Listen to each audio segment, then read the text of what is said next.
আসসালামু আলাইকুম ভিউয়ার্স, আপনাদেরকে আজকে আমি দেখাবো আমাদের বগুড়ার খুব নামকরা একটা জায়গা। আপনারা শুনে থাকবেন হয়তোবা অনেকের কাছেই। সেই জায়গাটির নাম হচ্ছে প্রেম যমুনার ঘাট। আসলে আমরা বেড়ানোর জন্য সেখানে যাচ্ছিলাম। তো চিন্তা করলাম যে আসলে যারা দূরে আছেন এবং দেশের বাইরে আছেন তাদেরকে দেখানোর জন্য যে এত সুন্দর একটা জায়গা আসলে দেখার মতো।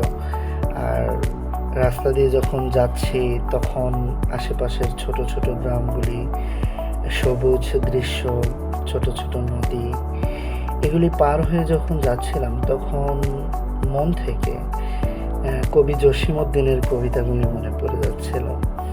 তো আসলে আপনাদের জন্য এত সুন্দর একটা উপহার আমি দিতে পারবো এটা আমি কখনো ভাবিনি। তো আপনাদের জন্য অপেক্ষা করছে একটা জায়গা। আসেন আমরা সামনে আগাই, প্রেম যমুনার ঘাটের দিকে যাচ্ছি। আপনারা অপেক্ষা করুন যতক্ষণ পর্যন্ত আমরা যাচ্ছি প্রেম যমুনার ঘাটে। একে একে ব্রিজগুলি পেরিয়ে চলে যাচ্ছি, প্রায় প্রেম যমুনার ঘাটের কাছাকাছি আমরা আছি।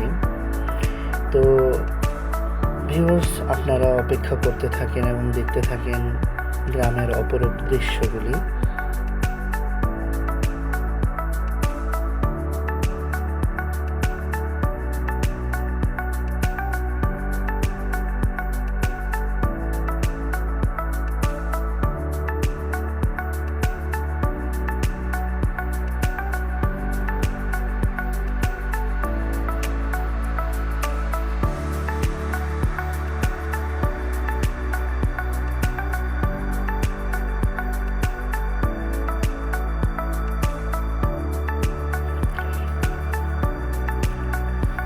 এখন যে জায়গাটা দেখতে পাচ্ছেন এটা হলো গ্রোইনবাদ।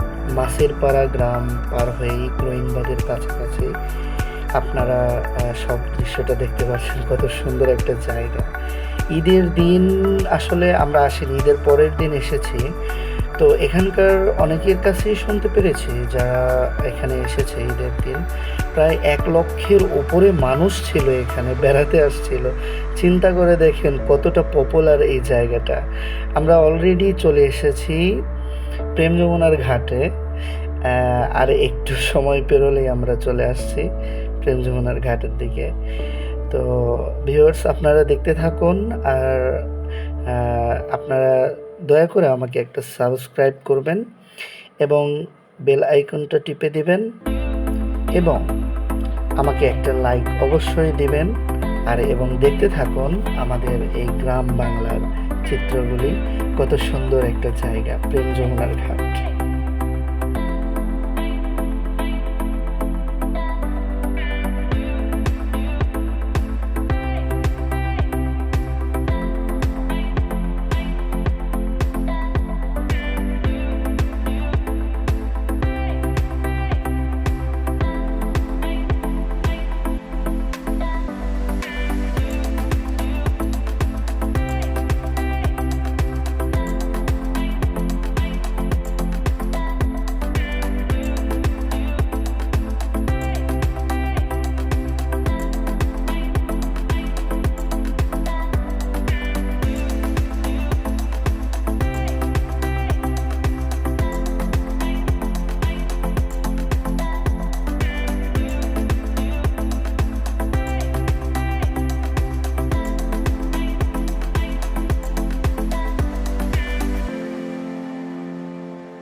ভিউয়ার্স, আমাদের এখানে আজকে যাত্রা শেষ।